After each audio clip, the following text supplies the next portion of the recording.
He had to make a snap decision. Look, just let me go first. I don't want to put you at any risk. Tommy's determination wavered at the look in Achi's eyes. Please, he continued, we have no idea who or what we might run into. If I think they're gonna try to run off again, I'll give some signal. Then you can come along, and I doubt they'll be interested in leaving then. Tommy gave a reluctant nod. Please be careful. Will do. Tell me if my sister's in there? I will. You can count on it. As he stepped out into the open and started walking toward the van. He tried his best to look as if he wasn't paying it any attention. Yep, I'm just an ordinary passerby. As he got nearer, he tried to sneak a glimpse inside. The van's dark window film made it hard to see who might be inside or even how many people. Casually, he moved closer still to get a better look.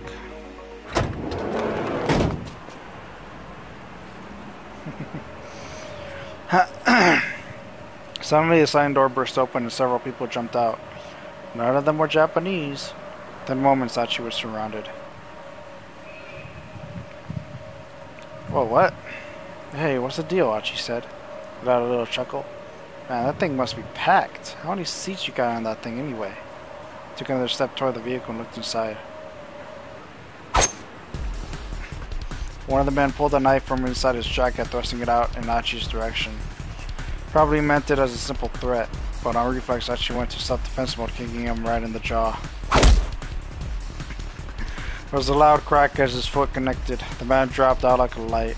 The others stared, then rushed him. Well, this sure ain't gone as planned. Too late to take it back now. Damage was done. Achi was just going to have to take out the rest of these punks too. He nimbly shifted his feet, evading their initial attack. Having to take these guys on 3-1 wasn't going to be pretty. Achi! He heard Tommy cry out. Crap. He hadn't given any signal, but she had come out of hiding anyway.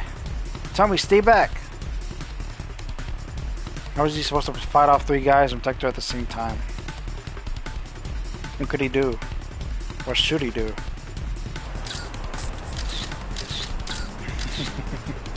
The moments of number passerbys that gathered around the fight. Maybe they'd heard Tommy shouting, "Hey, what's going on? Oh my god, is that a knife? This ain't just some petty squabble. Someone called the police." Some of them began taking photos with their cell phones. One of the men cursed in frustration and signaled for his buddies to get back into the car. Achi couldn't stop them. The engine roared to life and the van sped away. Knowing he'd never catch them on foot, Achi merely watched it go.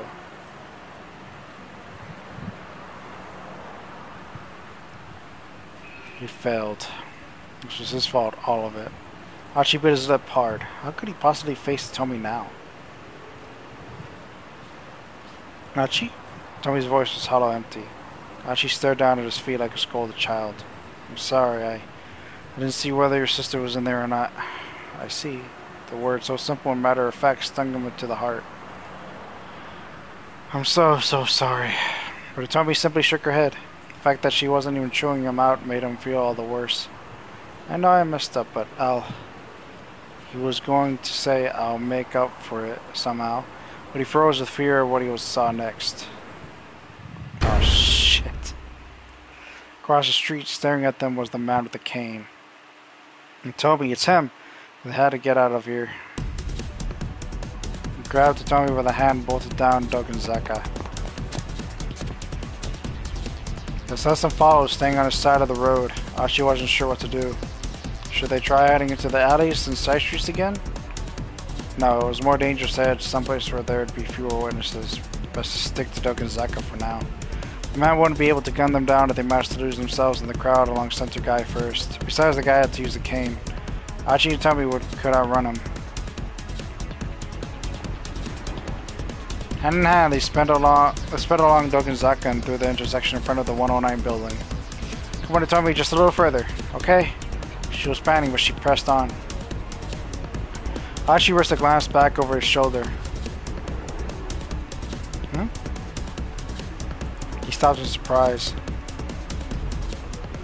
What's wrong? Tommy asked. That guy, he's not following us.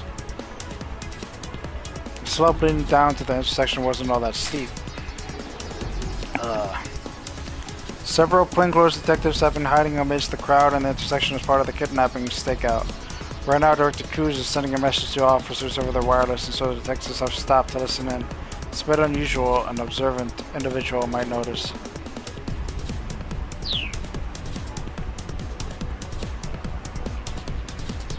It was strange that the gunman hadn't bothered to pursue. Still, there's no time to worry about his behavior right now. Tell me, can you still run? Yes, I'm alright. And this is our chance, this way. They needed to put plenty of distance behind them before the assassin came after them again. They also need to find the van again to rescue Tommy's sister. Will they be able to find it and yet stay hidden from the man with the cane? Achi wasn't sure one way or the other, but with Atomi in tow, he hurried onward along Sintogai.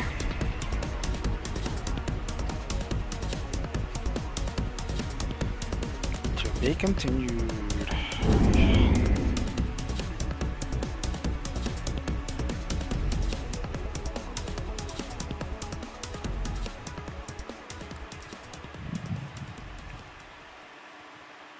I'm actually very tired. My God.